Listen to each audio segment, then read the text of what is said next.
Hey everyone, boy oh boy has it been a while, and I'm not just talking about me with my Eve Echoes content because as you know, I've been experimenting a fair bit recently with the types of content that I've been putting out. But yeah, we have a developer Q&A. Now, those of you that are on Discord and actively follow everything that gets posted in the Eve Echoes official Discord, provided you've not already been banned from there, will probably have read this already. But if you haven't read it, or for some reason you just enjoy listening to me reading the developer Q&A, then sit back, grab a cup of tea, coffee, whatever it may be. Maybe it's a beer at the time of day that you're at, I don't know. But anyway, this one has quite a few questions to it. So I'm not sure how long this one's going to take. Some of them are really easy.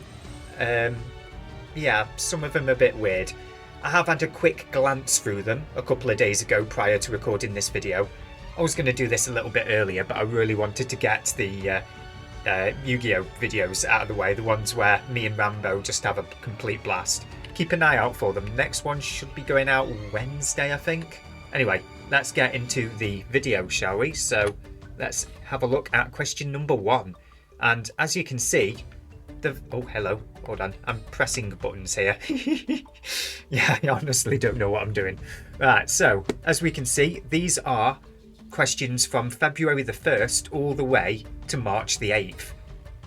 It's curious here. Okay, so they've skipped a good chunk of time, but here they've given 5 weeks worth of questions as far as they're concerned. So question number 1, will the sleeper core be run this year? So there's a bit more depth to this one because, as we all know, there are certain nanocores that are time exclusive, as in there's one event for that nanocore and then it never comes back ever again, and that core is exclusive to that event. And of course, someone's asking here, is this event exclusive nanocore going to become available again this year? So the answer is there are plans to make the sleeper core available again. In the future, we will optimise the way to purchase cores with the aim of making it easier for capsuleers to obtain old cores without the long wait.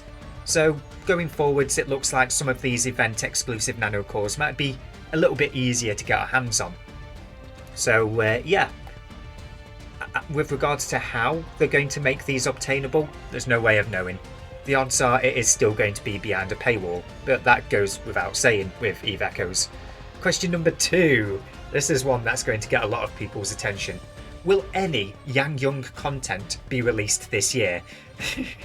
Now, bear in mind how old this Yang Young joke has been going on now. It was meant to be released like in the first or second year, and at this point all we've got is 2 prototypes and then that other weird ship that you can get from this store.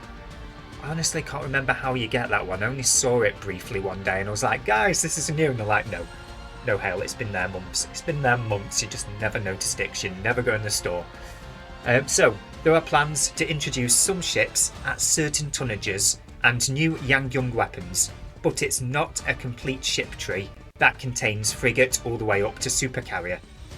It doesn't need to be. It can look as similar as possible to, say, the Blood Raider ship tree. All we want is ships. That's all we want. We don't need to have 5 ships for every category. Just 1 ship for every couple of categories would be enough to satisfy most players for the moment.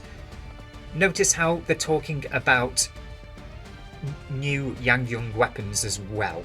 So in addition to decomposers. That's something to keep our eye on.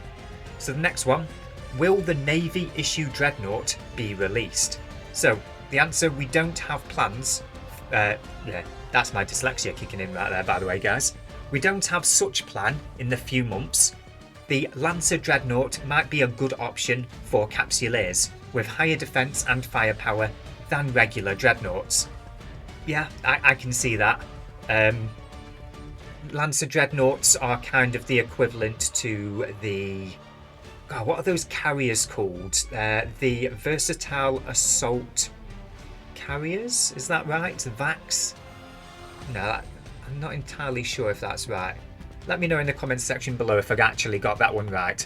But I don't really see the need at the moment for these faction Dreadnoughts, especially when the Lancer Dreadnoughts are better versions. Granted, they cost a lot more, but so will the faction ones, let's be honest. So, hello, hold on. Will the Navy issue Dreadnought be released? Will the Navy issue... Okay, this is the one that caught my attention when I was reading it, because I was scratching my head trying to understand what exactly is going on here. Just give me a moment, guys. I need to set this on a loop. There we go. So yeah, this one...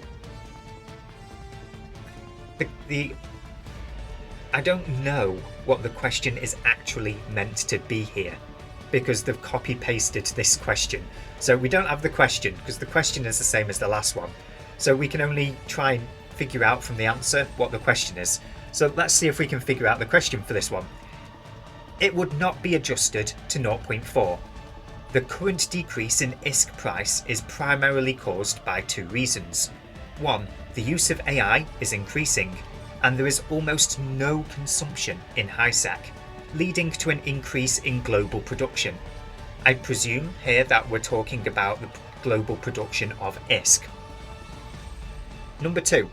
The firepower of ships has been increased over several patches, such as from striker battleships to carriers to super carriers, and then later, of course, Navy issue battleships, for example.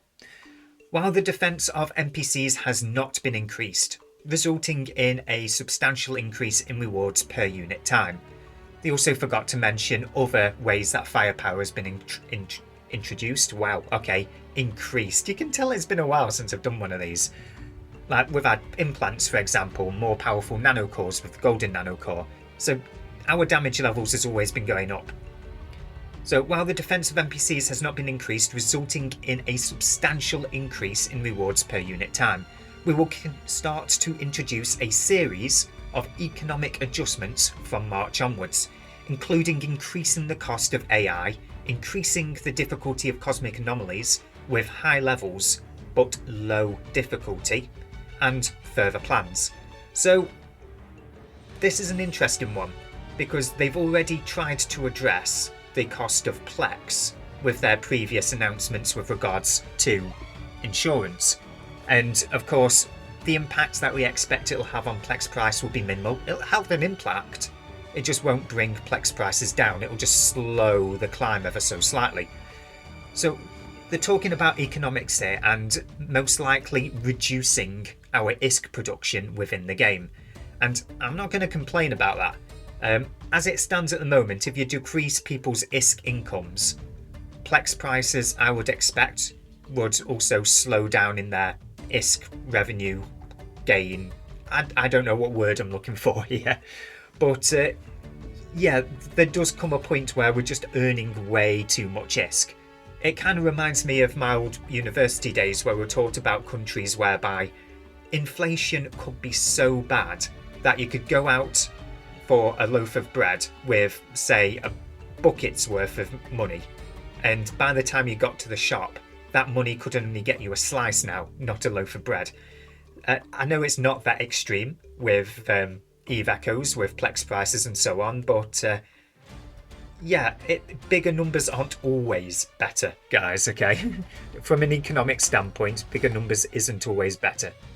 In fact, I could do, as part of my video experimentations, I could have a crack at doing an economics one, because economics is one of the few things that actually caught my attention at university.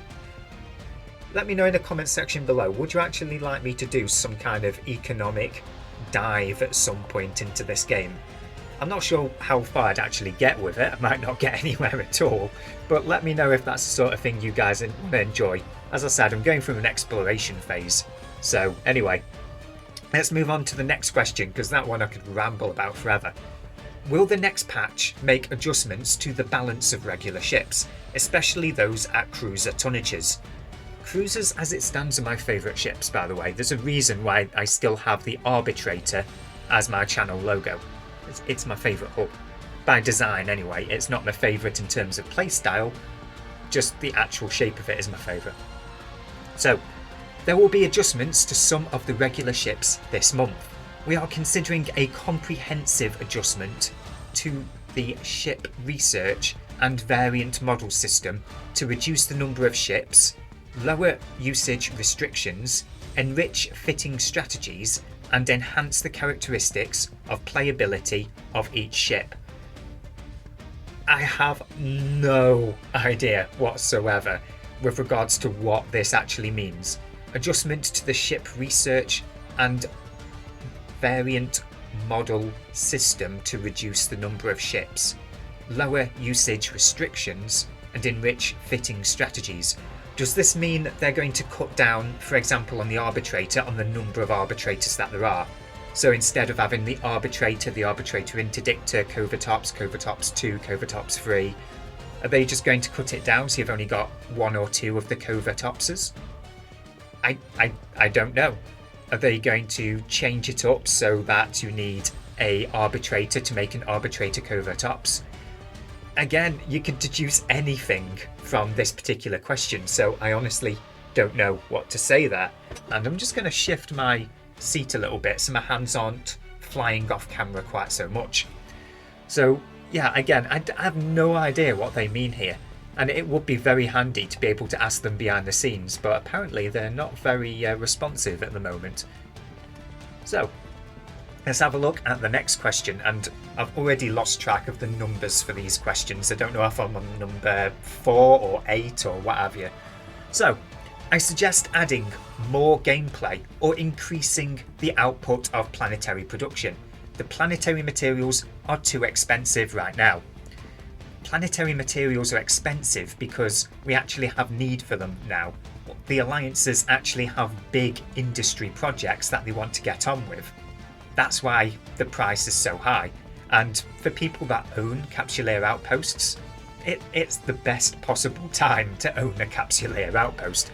There's a reason why one of my last Eve Echoes videos that I did before I started this experimental phase was talking about getting people into Capsulaire outposts. But anyway, let's have a look at the answer, because this one's a bit eyebrow raising. We tend to increase the speed of moon minding.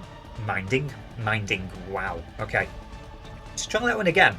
We intend to increase the speed of moon mining for both corporations and individuals. We are working on the specific plan right now.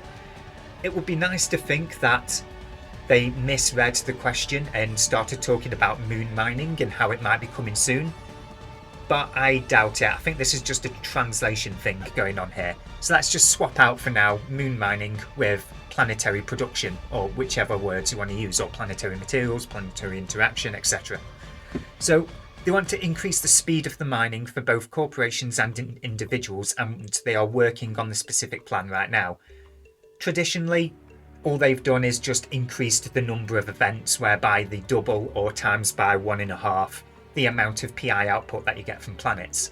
That's typically their solution for increasing the amount of PI that you harvest. Now, it might be that they introduce a corporation structure, whereby the structure starts pulling in resources at random from the system's planets. That could be an interesting one, because we have to remember it's talking here about corporations and individuals. Individuals have already got it good. We've already got our solutions. We can train up the skills, we can go to higher quality areas, and we can set up Capsulaire outposts. We already have 3 mechanisms in which we can increase our PI gains. But there aren't any PI options at the corporation level. So the fact that they've included corporations here leads me to suggest that they might actually put in their own PI harvesting structure into the game maybe.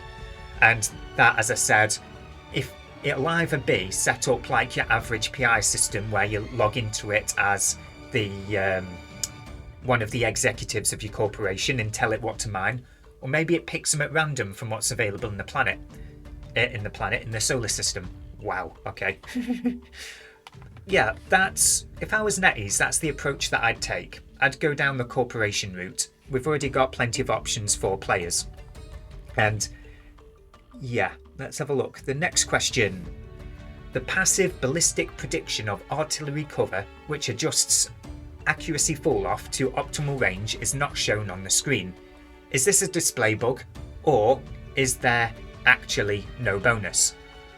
So I've never used the artillery cover implant, so I honestly don't know what they're talking about here, but the answer is it's not a bug. The bonus does apply. It's like real-time calibration when attacking. However, this mechanism is rather complicated and has a high learning cost for players, and the gameplay build difference around it is not significant. In the future, we will optimise this skill. So for those of you that run that implant, I hope that makes sense to you, because I'm a laser pilot. If we're not talking about the pulse crystal or the focus crystal, it's just going to go whoosh over my head. But sometimes I kind of wish the Arbitrator was a laser ship, because them things would be just so much easier for me. I'd have my favourite ship with my favourite weapons sorted. Anyway, let's move on to the last page of questions. So when will the next batch of purple cores be made available for exchange? So the exchange of the 6 core series, including Neon Gas Capital Ship, Golden Age, Cyber X, Starbeats, Silver Waltz and Dragon Chant, is expected to be made available in late March. So if you have one of those nano cores and you don't like it, you happened to pick the wrong ship or what have you, hold on to it. Sometime in late March you'll be able to exchange it for another nano core. It's not very often that I've used this, so I can't remember if you could exchange a Dragon Chant nano core for a Silver Waltz nano core, for example, or if you're still exclusive to that Dragon Chant box and just moving from, say, I don't know, a faction frigate to a faction battleship. I don't know. So we'll see how that one goes. Moving on to the next question, and I'm going to have to get a cup of tea because I forgot how much talking can dry out my voice. Shouldn't the Concord Pass shop's core exchange lineup be updated with a new batch? Answer: we are optimising the gameplay and shop lineup of the Concord Pass, which is expected to be updated in March or April. So they're probably talking here about how certain nano cores just never leave the Concord Pass. It's just always there. Like, I think it's the Trailblazer at the moment, the one that keeps popping up in the Concord Pass as rewards. Yeah, we want a bit of, diversity. That's the word I was looking for, diversity. Because the whole point of these is every month is meant to have different rewards, different things to work towards in the shop. If every month you're getting the exact same items in the shop, after the first few months you've done all your grinding. You don't really have anything to grind towards with regards to that shop anymore, and your incentive to actually buy the Concord Pass might drop off. I know mine has. I've not been buying the Concord Pass for this past season because there's nothing in there that I want. In fact, I've got an abundance of nano cores that I keep forgetting I need to break down into materials for the golden nano core. There's just no need at the moment to actually have the Concord Pass unless I'm desperate for skill points. And as I stand at the moment, where skill points are concerned, I can fly everything I actually want to fly. I'm just training things like Dreadnought skills for the sake of having Dreadnought skills in case I want a Dreadnought in 6 months' time. That's literally where I'm at the moment. So anyway, let's have a look at the last question. Is the skill at level 45 of the mining enhancement implant perpetual? Will there be new mining implants in the future? I don't know where I stand with mining implants. As it stands, the one mining implant we have is enough for me, and I'm talking as someone who started this game as an industry player. So, the answer, the effect at level 45 is a temporary enhancement, not perpetual. The gameplay design of mining implants I don't know why that was a tongue twister, is a challenge, and we will not consider introducing new mining implants in the near future. That's fair enough. I wouldn't expect them to introduce more mining implants, especially when mining tends to take a bit of a backseat anyway. And to be honest, I'd kind of like them, if they introduced a mining implant, a new one in addition to the one that we had, I'd want them to introduce something that made it a bit more engaging, create some kind of a mini game with the implant itself. I don't know how they do it, but as it stands at the moment with the mining implant, you just roll up to a belt, press the on button, and if you have a raw crawl sat next to you compressing your ore for you, then your implant stays active until the belt is bled dry. If you don't have a Rorqual next to you, you just fly to the station, unload, fly back, reactivate it again, repair it at some point in the future when the implant is degraded. There's not really much going on with that implant. I'd like to see some kind of balancing act with the implant, if you get where I'm coming from. Something a bit more engaging to keep people's eyes on the screens and interacting with stuff. Some kind of mini game that didn't obscure the entire screen, including local. Would make mining a bit more interesting, I guess. Make it so that if you do well in this mini game, the mining rate goes down, and if you don't touch it for a minute, the mining rate just goes rock bottom, so to speak. Yeah. But anyway, that appears to be the last of the questions. So how many questions was that in total? Let's have a quick count. So we've got 1, 2, 3. I need to zoom out a bit. 4, 5, 6, 7, 8, 9, 10. We have 10 questions. Yeah, okay, so that's not quite 5 weeks worth of questions, but it's probably a good couple of weeks worth of questions at the very least. So, yeah, what are your thoughts on any of these questions that were included in here? Does it give you any level of faith that NetEase are actually getting back on the ball and have gotten through their own quiet period, unlike my quiet period? Or, are you continuing to lose faith in certain parts of how NetEase handles all of this? Let me know in the comments section below. I'd be interested to hear your thoughts. And if there's any other mobile games that you happen to enjoy outside of Eve Echoes, also let me know there in the comments section. As you've seen, I've been experimenting a fair bit with regards to what sort of games that I cover. I'm trying to keep a focus mostly on mobile games, since that's what you guys are playing. Eve Echoes is, after all, a mobile game. But, yeah, let me know what games you'd like to see me cover in the future. There's no guarantees that I would cover it, but games like Yu-Gi-Oh! Master Duel have proven to be quite addictive. So you'll definitely be seeing more videos of them. Most notably, games of me going up against Rambo and us just having an absolute baller of a time. But anyway, I'll cut the ramble off there. It's a bit of a glare. Okay, no, that's coming from the video itself. So I'm trying to keep an eye on what's going on with the green screen here. But anyway, thanks again for watching, everyone. I hope you enjoyed me rambling and tripping over myself all the way through this video. And until the next video, fly safe, fly casual, fly dangerous, fly however you fly, just enjoy the game. See you guys in the next video, and yeah, subscribe if you haven't already. Cheers!